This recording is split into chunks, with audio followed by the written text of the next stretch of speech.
Howdy again. So I guess it was very fitting that I made last night's video, aside from the fact that I've been meaning to start fresh with teaching the breath and making videos, but, tackling one particular aspect at a time. So yesterday I made a video teaching the G breath, basically all of its fundamentals and just that technique alone. So I'm going to go forward from here on out and teach more complex patterns, but only one video per technique at a time.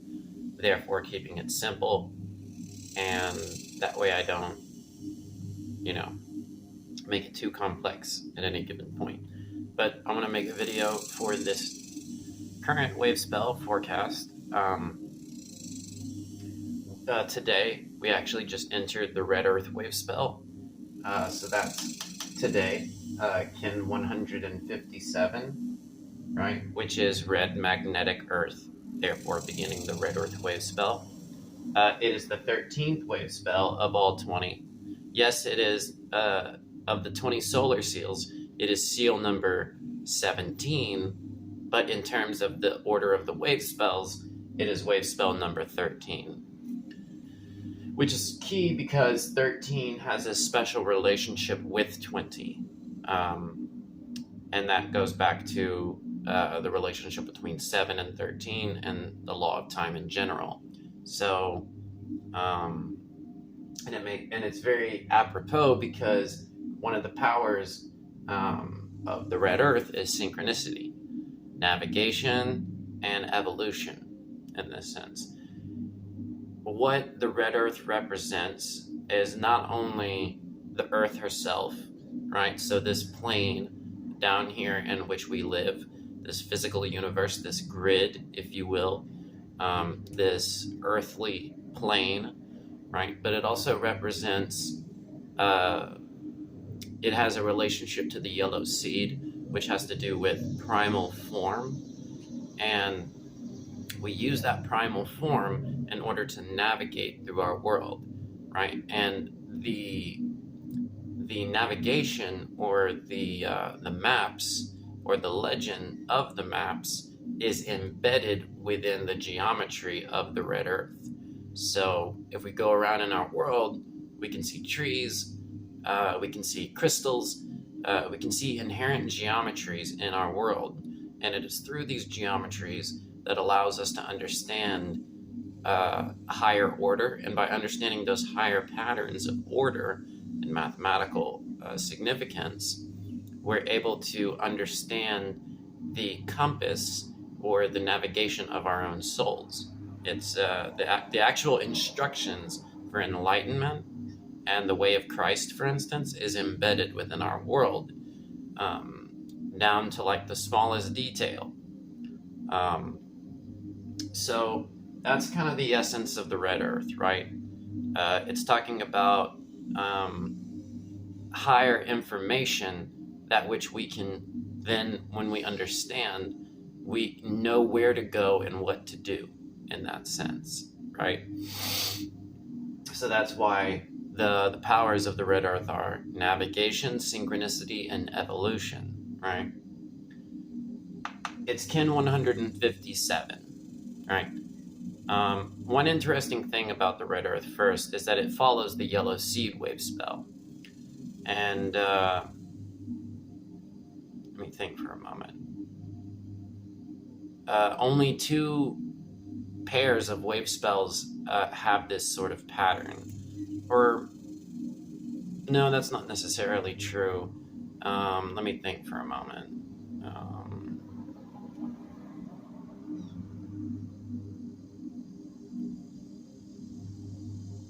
Sorry. There are very interesting relationships between wave spells that follow each other or precede another one. For instance, in the Red Castle, you have both the wizard and the hand wave spell. So wave spell number 2 is the wizard, and then the third one, the one right after that, is the hand. And the interesting thing of the relationship between the wizard and the hand is that they are occult powers of each other. So they sort of work in tandem within the Wavespell sequence to further their purpose in that sense. In the White Castle, there's the Red Skywalker Wavespell, which is then followed by the White Worldbridger Wavespell. And they are analogs to each other, so they support each other. It's a time of support in that sense. And then in the Blue Castle,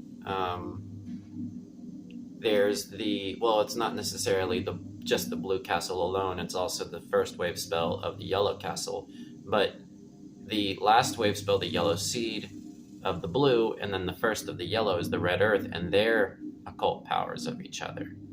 And then the last two of the Yellow, which is the Blue Knight and the Yellow Warrior Wavespell, they are analogs. So when you come to those kind of Wavespell like couplets, if you will, or pairs that, they're right next to each other, they're extending a specific kind of purpose in that sense. And what's interesting about the Yellow Seed and the Red Earth Wavespells is they follow that little sequence that I was telling you about in the central 7th column, where because it's the 7th column and there are two resonant kin within that resonant column, it's highlighting a specific pattern within that, which is the seed, kin 124 in the 7th column, yellow resonant seed. It's talking about the downloading of that higher information, of that higher knowledge, right, from our Creator, the All-Father. And then further down in that 7th column, you get 7 Earth, which is then the fruiting of those seeds that were placed. So those are two resonant kin in the resonant column. And what's interesting about when it hits the red resonant Earth, that's kin 137, the red Earth that came before this one, which is the 33rd prime number, which of the 4-day sequences of the harmonics, the 33rd, aka the very central harmonic, takes place in that central column as well. So all of those are highly symbolic mathematics that's telling us something about enlightenment, right? And the transformational hinge of the center of the Tzolk'in, right? So then what happens later on, right after that, begins the Yellow Seed Wavespell and then the Red Earth Wavespell. So it's a continuation of that aspect, which is learning and integrating that learning into our action, and therefore evolving and stepping up into a heightened state of existence in this world. First comes the seeds, then comes the earth, right? So it's the seed and then the fruit in that sense. So one thing I want to point out before we get into each of the individual kin is that a fractal of the number 157 is 1.57. Just like I mentioned before, the inherent quality of a number is within its sequence of its digits, right? The value of it, the quantity, obviously is different. 1.57 is clearly a lot smaller than 157. However, the quality of that number sequence remains the same. And the interesting thing about the ratio, 1.57, so on, it goes on forever, just like pi, because it's half of pi. Okay, so for instance, a circle's circumference to its diameter is 3.14, etc., etc. It's pi, right? But if we double the length of the diameter by basically giving us another diameter, then in the circumference in proportion to the length of these lines is now half of what it was with pi, and half of pi is 1.57. And therefore, because it has that same qualitative aspect, although at a smaller magnitude of 157 is talking about this cross, okay? And again, the red earth is about navigation, right? And navigation is dependent upon the 4 cardinal points. This cross, in and of itself, contains so much wisdom and so much power. This is exactly why the cross is important, is because of the geometries and what applies to those geometries within our existence. I made a video not too long ago talking about the gematria of the words mouth and nose, and I broke down the gematria inherent within the G breath, and the word mouth sums to 22, and the word nose is 14, and 14 and 22 are not only the proportions of the Great Pyramid, aka 7-11, right, but multiplying both numbers by 2. But either way, if you divide 22 by 14, you get this number, right? So mouth sums 22, nose sums 14, and if you divide 22 by 14, you get this number, which is the exact geometry of the G breath, which is made up of mouth, mouth, mouth, nose, nose, nose, nose, mouth, and then second mouth, mouth, as you know. Reference the video I made before this one for more information. But, so, one of the key things of the cross is it's talking about the 4 directions. It's talking about the 4 elements. It's talking about the the geometry of the seasons. It's talking about a lot of things. Okay, this particular geometry, because it's so basic, and the more basic the geometry, the more that it's going to contain. For instance, the wisdom and the knowledge contained within a circle is going to be more. It's going to have more in it than, say, like the finite image of a cup, right? A cup is very specific, and it has its symbolism within its shape. But the more vague it becomes, the more stuff can be applied to it. For instance, when you look at a circle, it could mean an eye, it can mean the sun or the moon, it can mean the sky, heaven, it can mean a hole, it can mean looking at like a scepter from a point, it can mean a point. There's lots of things that can be extracted from the symbol of a circle. It's more vague, therefore it's more universal, right? And so this is a very powerful symbol, right? And if you haven't seen my video regarding the gematria of the G breath, or for instance, if you haven't learned the G breath yet, go find those videos of mine and watch them, because I promise you, this is key. Okay, so now going into the individual kin, right? We're going from kins 157 to 169. The red earth wave spell begins the yellow castle. All right, so this is the yellow brick road that Dorothy goes on in order to return home, in this sense. It is the yellow brick road which leads to the green castle, which houses the court of the wizard, right? And therefore the land of magic, the land of prosperity and like intense synchronicity in that sense. And so Emerald City in that sense. Heaven on earth, that's what the green castle represents. So now we begin the yellow castle, which will be of the first the red earth wave spell, this one, then the white dog wave spell of love, then the blue knight wave spell, the wave spell of abundance, and then the yellow warrior wave spell, which will be the yellow court in the yellow castle, which is the court of intelligence, and it is the wave spell of intelligence. Right? And then afterwards, it'll begin the green castle. So this one begins a new castle sequence, begins a new 52-day cycle, right?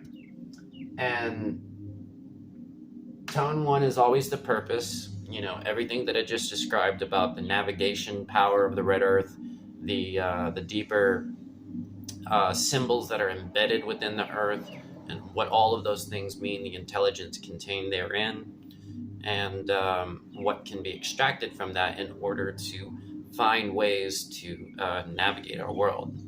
For instance, Nauiolan, a concept that's used and embedded within various different wheels that were constructed by the Maya and the Aztecs and the Incans. The Nauiolan represents red self-existing earth, which was for earth, right? And it's highlighting the properties of the number 17, right? And that's the number seal that the red earth is. I've made other videos talking about that, and I plan on going into that in more depth once I find the time to study that particular aspect.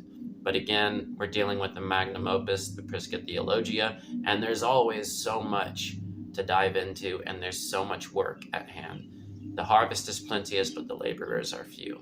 But anyways, right, The red earth, that's the purpose. We are being led and navigated.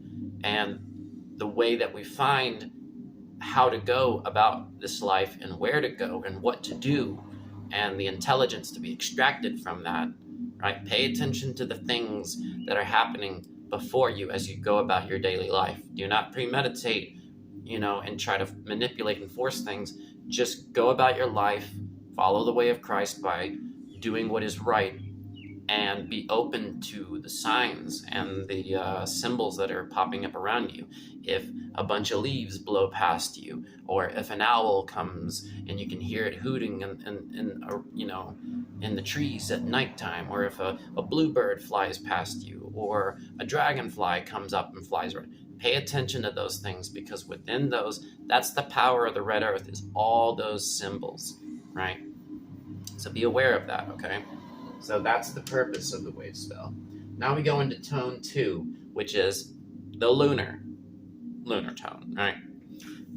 This represents the challenge, right? So now we've established the purpose, which is the red earth, but now we get into the challenge, which is the white mirror, right? White lunar mirror. And that is Ken 158. Now, as I've talked about before with primal creation and primal reaction, a primal creation number is basically the prime number itself, whereas the primal reaction number is that which is the sum of the prime number's divisors, which will always be the number following it. This will show us the inherent problems within the world, and or the challenge of the Wavespell, which in this case is the white mirror. So basically it'll reflect back to us, what's wrong with the world, or what's wrong with people, what's wrong with ourselves, right? It's going to be that energy that reflects back to us that which needs to change, or that which needs to be improved upon, right? And it's a process that you have to work through, right? Understanding that which you are reflecting to other people, and understanding also what they're reflecting back to you. Are people upset about something? What are they upset about? Are they upset with you? Are you maybe doing something? Are you reflecting back to them something wrong? Pay attention to those little times of both your own personal reflection, as well as when you encounter others. Where's the discrepancy? Is it something that you're doing, or is it something that they're doing? Either way, pay attention to those reflections, because ultimately at the core of things, everything is one. And the reason why certain things manifest or occur is because the God is recognizing himself in the creation through one person and another. God is reflecting himself through both of us, okay? So just be aware of that. The challenge is reflection. The challenge is order and endlessness, right? So it's talking about that the disharmony of the unity between us, and the discrepancy for why we're not seeing the unity within each other, right? That's going to be the challenge. Now we go into the service, right, which is the blue storm. That's Ken 159, which is also, if I'm not mistaken, oh wait, no, it's not a prime number, sorry. Because the next prime will be tone 7 in this Wavespell. But Ken 159 is blue electric storm, right? So the service, in this case, is the blue storm. The blue storm is all about essentially catalyzing energy, stagnant energy that's been stuck for a while. The storm, what it does is it revs up all that energy, right? And essentially breaks it apart and catalyzes it in order to clear the way for the new. So it's all about, removing that which is no longer serving you and embodying that which will serve you, right? And that means that everybody's going to have to clear away a lot of the old and make way for the new. And by doing so, by embodying that and opening yourself up to that, right, and going along with the wheels of time as opposed to against it, you're acting it as a service. You're bringing it out as a service to other people by helping facilitate them to, if people are struggling with that change, if people are struggling with that storm brew kind of energy, then you help them along, right? You help to act as a buffer, right? If something's happened to somebody that they feel ashamed, be that person to make them feel comfortable in a time where they may feel ashamed or uncomfortable, right? If somebody wants to, do something differently, aid them along and help them change in that sense, right? Or if somebody's having a hard time adjusting to certain changes, then you be there to serve as that which can help them catalyze and that energy and change in that sense. It's all about flow. That's what is antipodal with the storm, right? Is that flow. So help everything to kind of go smoothly, right? But it's the blue storm as well. So, just embrace it and endure it and understand that sometimes catalytic storm-like energy is necessary, right, to change, right? So that's the service of the Wavespell, right? It is the energy which activates us, right? It is that which enlivens us and gives us energy, right? That's another power of the electric tone. And because of that activating type energy, coupled with the energy of the blue storm, it's like a doubly kind of recharge, right? If you've been feeling a little bit low energy, lethargic, kind of lost, a little bit hopeless, this will definitely help to speed you along, okay? And also to help clarify where you may be wrong or where you may be right. Going into tone 4, we have the yellow self-existing sun.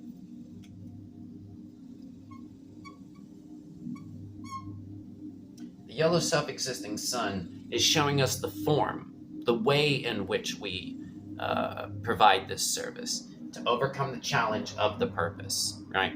So this is showing us the form, right? The self-existing. It's showing the inherent archetypal nature of each particular type of symbol. And every person that you know represents a certain archetype. Every person that you know represents a certain type of form and a certain type of energy. Some of us are more fiery, some of us are more airy, some of us are more watery, or some of us are more earthy. Well, this time the form takes in the form of the yellow sun. Sorry, it's the yellow sun, which is giving life, right? It's giving warmth. It's shedding light, right? It's nourishing and helping things to grow, right? It's happy. It's joyful, right? It's seeing. It's that sun energy, right? Which can be a little bit overbearing when it's incredibly hot. But were it not for that heat of life, we would have no passion, we would have no zest, we would have no zeal, and everything would not be alive without the power of the sun. So the form in which this is taking is enlightening.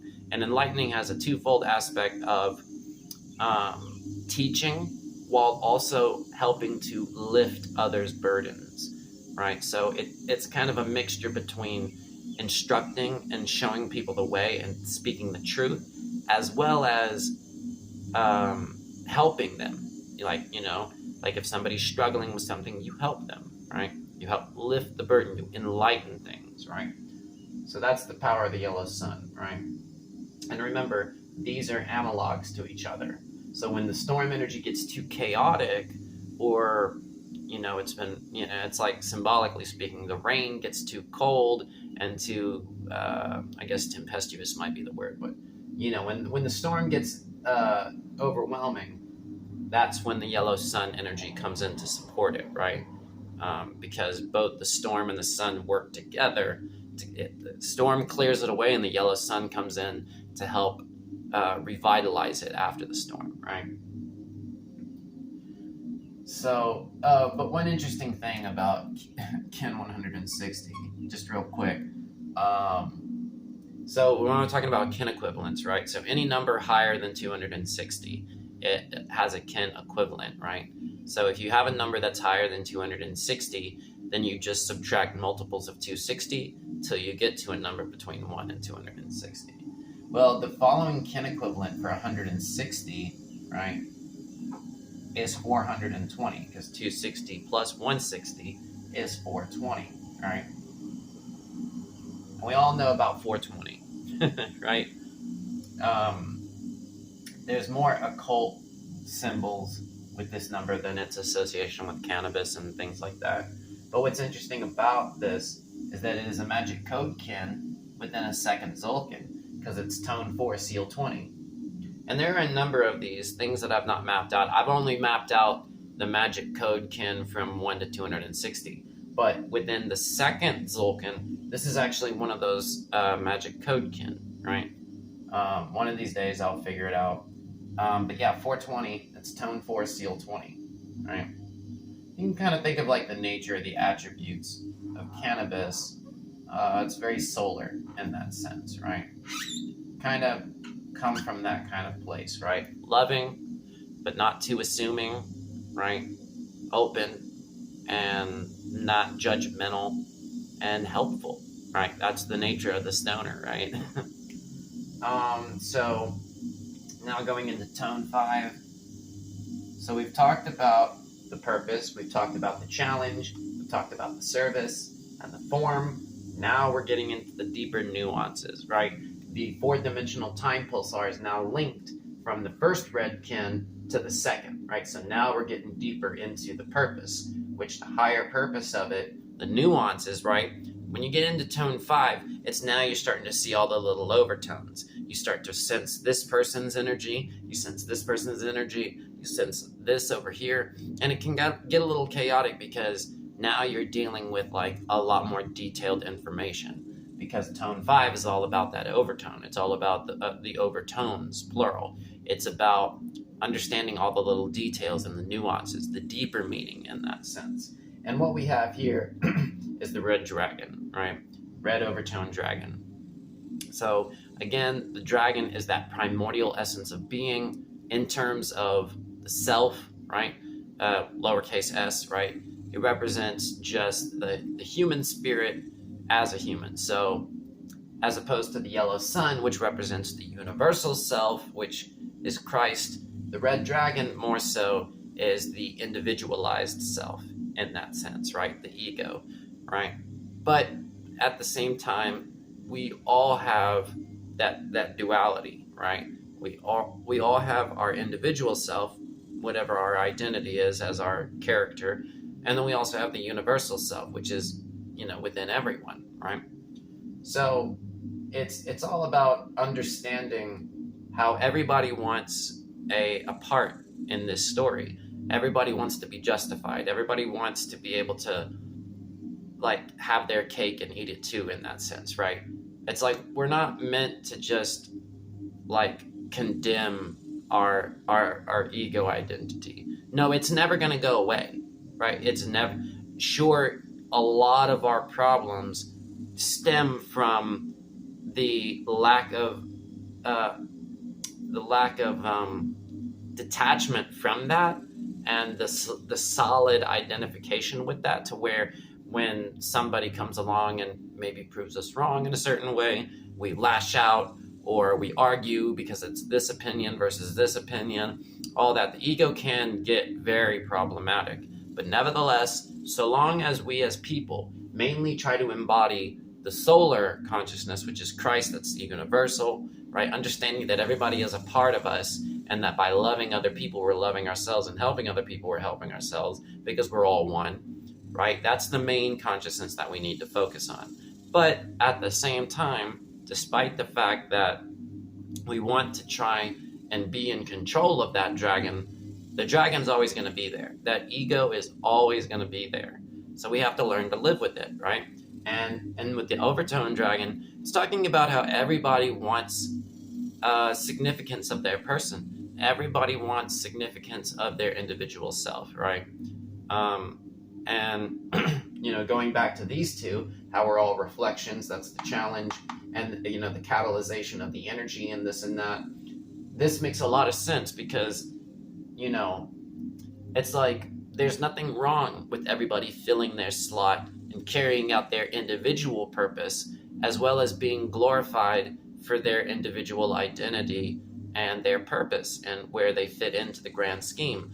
Everybody, when they work together as a team, we glorify the person who's driving the ship, right? We glorify the person who's doing the navigating. We glorify the captain who's leading everybody. We glorify the person who's making the repairs on the ship. Everybody serves a different purpose, and we should respect every individual part of the system, right? The only problem is that sometimes people's dragons get out of control. And when people's dragons get out of control, then that causes problems. So this is just the deeper nuance of the individual selves and all the little complaints of where they feel like it's not fair or it's lacking, or what, that their individual self is not justified or whatever. And it's about harmonizing that, right? Because now we go into tone 6, which is the white rhythmic wind, Kin 162. So Kin 162 is, well, actually, I want to point out something real quick. One last thing for 161, and that is it's a mirror. It's a mirror kin, which is 161. You remember what I was talking about with like the cube and this and that? How 7 is the center of the cube, right? That's that sun. That's that universal Sabbath, right? That's the heart of everything, which is universal. It's one.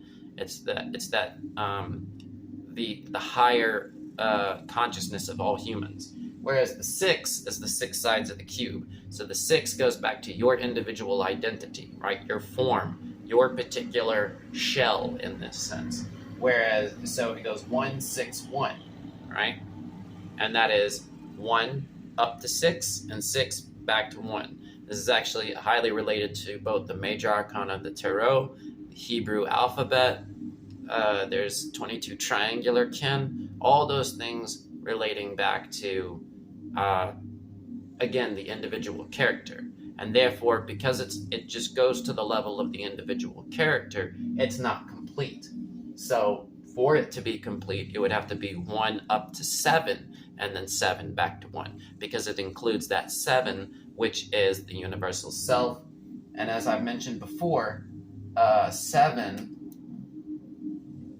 is the link, right? It is the bridge from us and to God, right? That's why it looks like this, right? That horizontal line is the aether, it's the space, it's the air that's going into our mouths, and then the downward line is into our bodies, and it is the union of the universal ether, right? The universal energy of God and our vessels. It's the energy of the air, or the spirit in this sense, going into our bodies and combining with it. So that's interesting that it goes into Kin 162. And I talked about this particular kin a little bit, but it's actually one of the few kins whose name will sum to 76. Again, it's making this connection between 7 and 6, right? But the rhythmic tone is all, it's like, now that we understand like the deeper meaning, it's like, okay, now we know what we need to organize, right? Everybody's defending their dragon, everybody's getting pissed off, you're seeing all those perspectives of each individual ego wanting to be justified. So how do we deal with that? Well, we deal with it with the white wind. We let the spirit decide, right? When somebody says, that's the spirit, right? It's because they have the voice. The spirit is that universal voice of Christ, whereas the sun is his light. This is his word, right? And again, what does spirit go back to? Spiritus in Latin, which means breath, or spirare, which means to breathe, hence respiration, aspiration, inspiration, etc. So, so what do we do now that we've got the deeper understanding of the purpose, and we know it's going to be chaotic? So what do? Well, we go into our breath. We meditate and therefore mediate by going into the breath, right?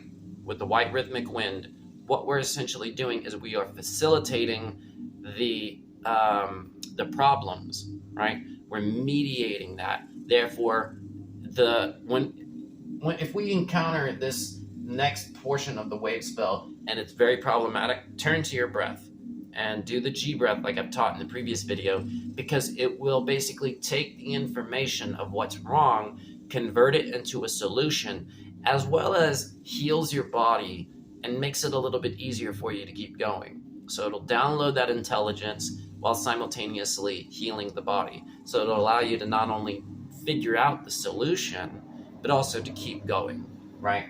Because the rhythmic tone is all about organization, balance, and equality, right? So that's the juggling act, is we have to deal with this spirit, right? And the spirit is running through everybody, right? Everybody's breathing, everybody's sharing this air, and unfortunately, the prince of the power of the air is flying around in it. So really the issue is going to be the other aspects of the white wind, which is breath, spirit, communication. So we have to communicate with each other. And how do we fall into alignment with the right things to say? Again, no premeditating, actual meditating. We breathe, okay? So this is how we're going to start organizing and fixing a lot of these issues. And remember equality, because that's also an attribute of tone 6. So now we go into tone 7, which, as I've said before, is the heart of the Wavespell. So now we're getting into the heart. So now this was the active portion, right? So now we've done the primal creation. Now it's starting to convert and transport or transform and basically lead it into the fruiting section. This is the seeds. This is the cultivating. This is the harvesting. So now we get into Kin 163, which is Blue Resonant Night. This is prime number 38, by the way. So the interesting thing about by the way, this 157 is prime number 37, which 37, its index number, that's what I call them, is also a prime, right? So be aware of that. And if I'm not mistaken, the centiger of 157 is, it's 79, right? So if you lay out the numbers 1 to 157, the center digit is 79, which is also a prime, right? So this thing is like super prime in all kinds of different ways, right? But now we get into tone 7 of this Wavespell. This is the heart of the Wavespell, which is basically when you get down to the very core of it all, what's going on here? It's the Blue Night, which is the power of dreams, intuition, and abundance, right? So again, all of the creation of the universe is coming out of the dielectric heart of God, right? Which is the Blue Night, right? And it is the well of abundance in that sense, right? And in order for us to tap into that, it transcends just normal logical thinking. Sure, logical thinking comes into it in a big way, but it's intuitive in the sense that it's something going on in our in our actual body, right? It's a process that's just close your eyes, look at that darkness, and see those little bits of light popping up. That's what I mean by intuitive. It's something internal, something to process within your own self, which is your dreams, right? It is the internal story that's going on in here, whether we're awake or whether we're asleep, whether you're night dreaming or daydreaming, right? There is a higher existence beyond the veil, right? And that higher existence is revealed to us in our dreams, right? So everybody has a higher purpose, which is revealed to us in our dreams. We all have deeper desires and wants, which is also in the dreams, right? And so, all of that being said, it's about going within and understanding the deeper messages, right, from God. And what He will reveal to us on this kin is that the that which lies beyond the veil, that secret, right, and that will be revealed to us because we will be resonating with the blue night. It'll be a constant resonant energy that we will be in alignment with. So all you need to do is close your eyes, go within, and remember, it's preceded by the white wind, so the white wind really helps to pave the way for that. So close your eyes, go within, breathe, and pay attention, right? Because not only will it be manifesting behind your closed eyes, which is your third eye, it'll also be manifesting out here in the world, okay? So that's the power of the blue night, right? And that's the very heart. That's what it's all accumulating to. That's where it crescendos. And then now it starts to wane, which is the passive portion, the omega, which is the reaction. Now it's in the fruiting portion. And now we go into tone 8, which is the yellow galactic seed. And again, the galactic tone is the pop quiz tone because it encapsulates the tone 1 of the previous wave spell. And the previous wave spell is the yellow seed wave spell. So now we're getting the galactic tone of that. And that's just essentially a pop quiz of like understanding those various different seeds that we took in. It's sort of like looking back on what we've learned, right? Looking back on our story, looking back on our storyline, the way and like all the various things that we sort of, again, because when you originally learn something, it goes into your mind as a seed. And as you think about it more and you cultivate it and you grow it, then you learn more. And as you learn more, it fruits and blossoms into awareness of something. And then what happens when that fruit, you pick up on a new detail of that, and then that becomes a seed, and so on and so forth, right? So that which we were basically meant to learn and to become aware of in the previous wave spell is now basically being revealed to us in a singular day. That's what tone 8 always is, as well as the fact that it's alternating, right? So always be aware that when you're on a tone 8 day, its mirror is tone 6. So, it's this back and forth type of energy, right? Sometimes it's good, sometimes it's bad, sometimes you go up, sometimes you go down, right? It's that alternating energy, but it's passive. So really you just have to go through it, right? You have to just be aware because you're not really meant to do anything in that sense. It's just a recap of the previous wave spell, right? But again, opportunities to do good things and, maybe, change your mind and do something else, always be there, right? But that's what this particular can is going to be about, is like, what was it that we learned in the previous wave spell? And in this sense, it's what seeds did we plant in that sense? Or maybe, and that relates to the whole wave spell because they're occult powers of each other. So yeah, that's what tone 8 is going to be about. It's going to be a recap of the previous wave spell. It's going to have that back and forth energy. Sometimes it'll be bad, sometimes it'll be good, but you just have to go through it, right?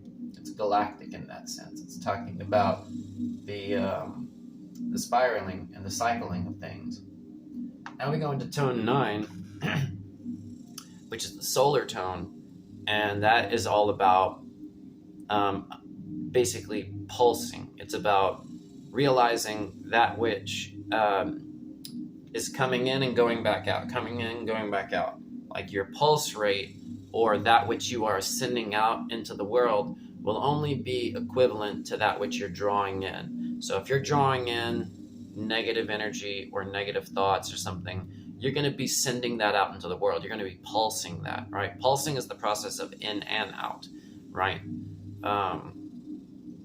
going back to like the magnetic field with the dielectric center. So the solar tone is also has this real interesting connection to the electric tone. But the solar more so has to do with that which is being shined forth, right? Your effect, your energy out there in the world, right? But it's also, and therefore, by getting a more clear picture of what you're shining forth, it basically communicates to you your underlying intentions. And if your underlying intention, or if what you're shining forth, it has like, little spots that need to be cleared away, you'll be able to pick up on those inner intentions just by paying attention to what you're shining forth, right? And we're always improving, we're always getting better. When it's paired up with the red serpent like this, it has to do with our life force energy, right? So it's about picking up on those little nuances of the energy in our body and understanding what those little energies are communicating to us, right? And it's also about our day-to-day survival and how that which we navigate on this earth, right? Like how we move around in this lower aspect of life, right? As opposed to the heavenly, it is the earthly, right? And so I know quite a bit regarding this particular kin, red solar serpent, because I'm kin 96, and therefore it is my occult power, right?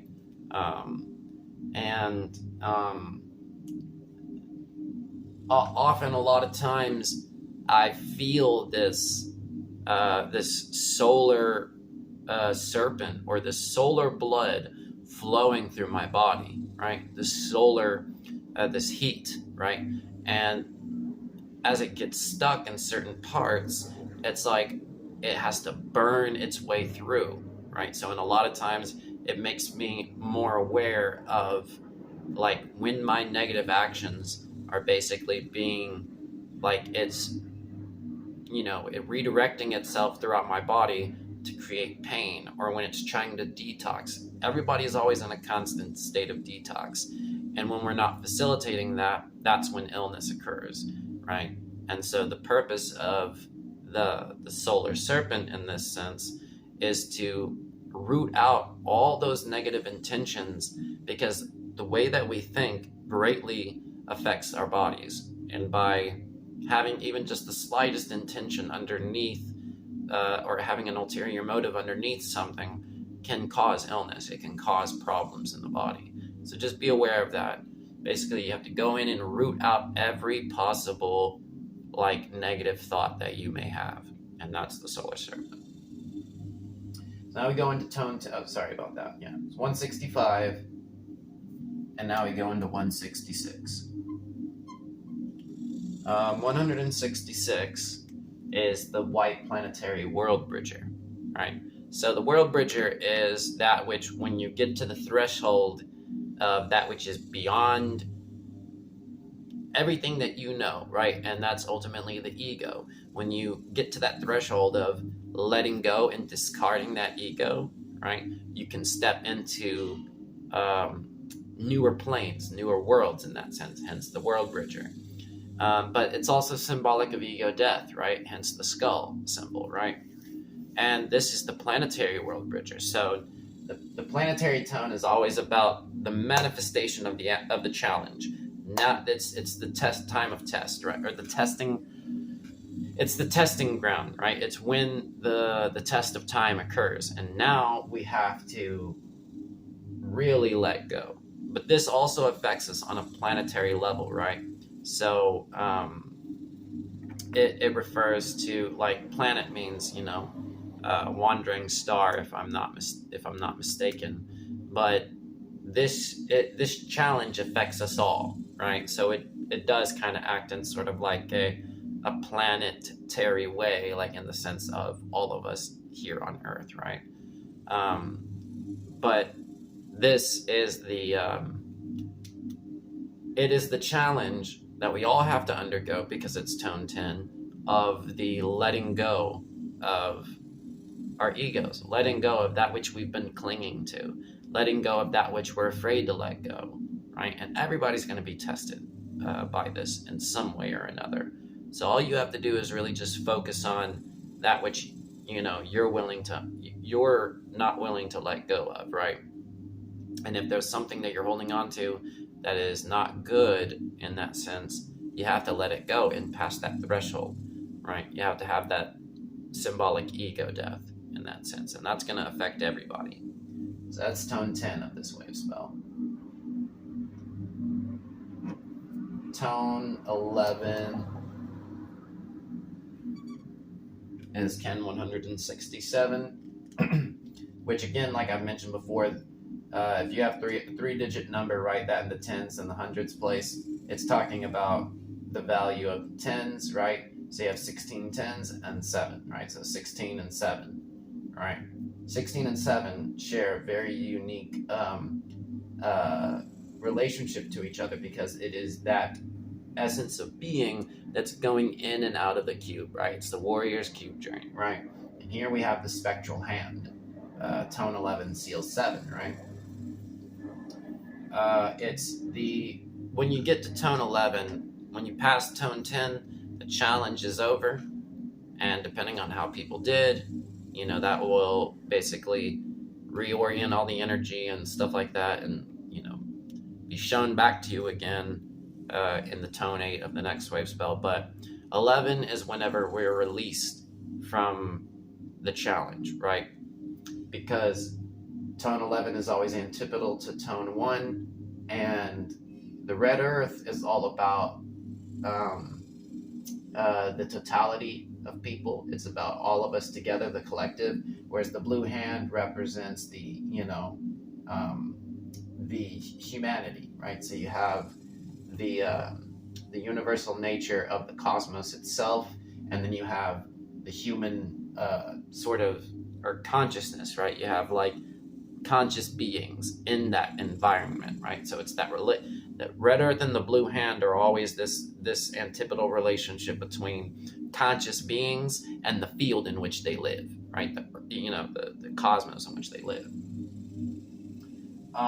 So far, the blue hand has been challenged this whole time, and for tone 11 in every wave spell, the tone 11 seal is being challenged through this whole portion, right? And once it gets to tone 11, it has been challenged so much to where now it sheds all of its negative attributes, and we all know the negative attributes of the hand, right? Let's just be clear on that. And its pure, benevolent, good aspects shine forth. Its ego and its problems and its toxicity dissolves, breaks apart, it's released, and it's liberated, right? And it shows the purity of the blue hand, what the blue hand is necessarily meant, what it's for, its good aspects, as opposed to some of its negative, bad aspects, right? So the blue hand will be released from the bind. Its pure spectral energy, basically, its spectrum, right? That's the whole purpose of it, will shine forth, and we can understand like the purpose of the blue hand, right? So we can go into tone 12, which is now where the whole system is operating as one. Tone 12 is the universal. It's talking about where all the beings are now operating in one universal cooperative system in tandem and in cooperation with its environment, right? And that this is going to be really cool because it's the crystal star. And the crystal star is about the harmony of the stars, right? It's talking about the music that's made, right? The archetypal aspects of the stories that each star and each constellation represent. It's talking about them all working together to create the symphony of our experience, right? And everybody is an individual star. And when all those stars working together, we basically get this awareness that we are all in a divine story. right? And we're here to act. We are the characters of the divine story. So that's a very beautiful combination of tone 12 with seal 8, because it will not only help us to see the universal pattern of all of us working together as a unit, we also get that reflection of the myth, right? Because all the myths are talking about those stars that represent this experience. Because this experience with us is what all the ancient myths and legends are all about. Us, just in different time periods and under different conditions. But at its core, it's the same. It's us again. It's us playing out this story, all of us together, right? There's one story. There's a monomyth.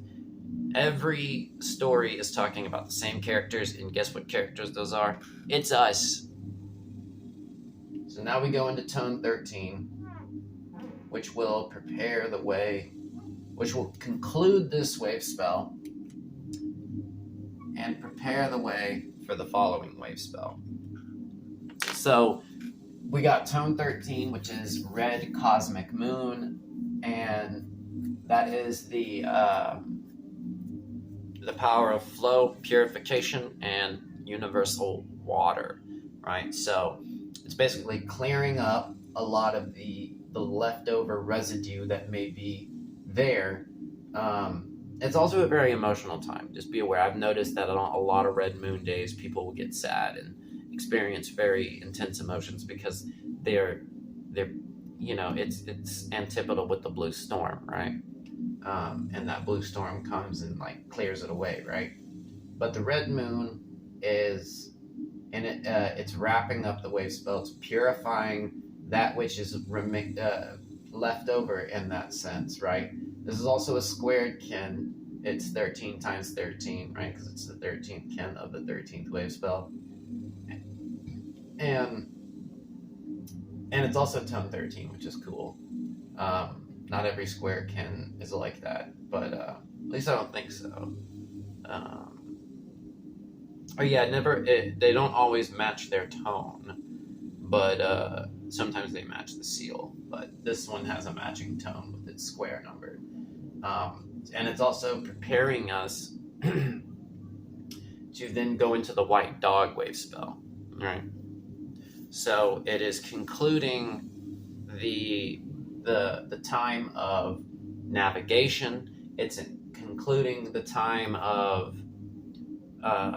higher awareness of our world and the symbols that are communicating to us to help all lead us into the path that we're going, right? Our higher purpose, what all we're here to do, right? And it's helping to clear up the last little bit, and also preparing the way for the white dog wave spell, which the white dog wave spell is antipodal in the castle because it's a yellow castle and it is the white wave spell. So one thing you'll note is that all the red earth, the blue knight, and the yellow warrior, all three of those other wave spells in the yellow castle are all about intelligence. It's all about understanding symbols and understanding intelligence in our world and in ourselves, whereas the white dog, not so much in terms of like that kind of aspect. The white dog is all about the heart and love, so it does have an aspect of logic. It does have an aspect of intelligence, but in terms of love and loyalty, right? So that's why it's antipodal in the yellow castle, because it's showing us like it comes second. It's as the second wave spell because it's showing us like, well, we have to pass the test of love before we can step into those higher states of intuition and then intelligence, right? It's sort of acting as like a firewall to protect the intelligence in and of itself, right? And also helping to clarify where our loyalties lie and where our heart is and how loving we're being, right? So that's going to be interesting of the white dog wave spell coming up next. But pay attention to when you're in, and when whatever castle you're in of the first four, for instance, right? If you're in the red castle, pay attention to the blue in that, because I've told you about the quartz, the wave spells colors who match the castles they're in, but also pay attention to the way that the colors interact, right? So, for instance, red and white are analogs. They support each other. Anytime you get red and you get white, they help each other, right? Anytime you get blue and yellow, they help each other. Whenever you get red and yellow, they are secret powers of each other. So they their powers really greatly support each other, just like white and blue, right?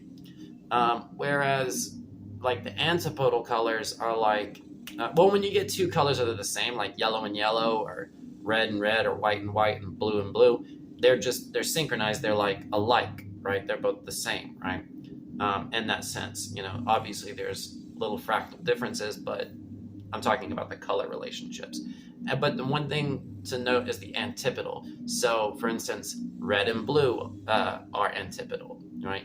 And yellow and white, or white and yellow, are antipodal. So, meaning that they're opposites and they see things in two completely different ways, but when they work together, they help to create this balance, right? So they balance each other, right? They stabilize each other, but at the same time, they clash because they're opposed to each other. So that's one thing to note is, say, for instance, you're in the red castle. Pay attention to the blue Wavespell, because that blue is not only struggling in that red, but it's also helping to balance red, so red doesn't get too red. You know what I mean? Same thing with the white castle. The yellow is struggling and being challenged, but the yellow is making sure white doesn't get too white. You see what I'm saying? It's the relationship between the four alchemical colors that kind of helps you get a higher understanding of how the energies are relating to each other. Because colors, as well as the law of time and mathematics, and anything that's archetypal, right? All these archetypal studies are all about relationships, how one aspect relates to another. For instance, as you probably know in astrology, the archetypal energy of Aquarius is going to relate to the archetypal energy of Virgo in a certain way, right? They're going to have this somewhat unique relationship that no other two signs will have with each other. Whereas Aries and Scorpio will have a specific type of relationship, etc., etc. So it's when you take the color red and you take the color blue, they're so opposite, right? They clash because, they contrast each other very sharply, right?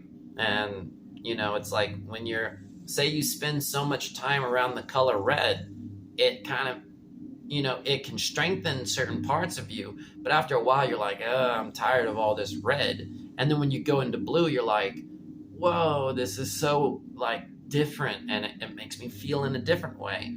But it's the opposite in that sense, right? So again, colors, musical notes, it's all about the music when you take all these different archetypal ingredients, right? It's you're baking a cake, right? And when they all come together in harmony, and they create a song, all these musical notes, they're all different, they're all archetypal, they all have their own variations and their purposes, but when they all come together in a certain order, you create music, right? That's what the law of time ultimately represents, right? So, just pay attention to, again, what's happening symbolically in your world. Pay attention to what's happening symbolically in your dreams. And again, always seek the highest good. If you're given an opportunity to do something good, even if that may clash with your own desires, try to take that higher road. Clearly, everybody has their own limits. Clearly, not everybody can, be absolutely perfect in their actions, but always try to improve. Okay, that's the message for this Wavespell. But anyways, I've already gone on for an hour, so y'all take care. Have a good Wavespell. Actually, we'll go ahead and say the oracle before we go. So, I unify in order to, I unify in order to evolve. Attracting synchronicity, I seal the matrix of navigation with the magnetic tone of purpose. I am guided by my own power double.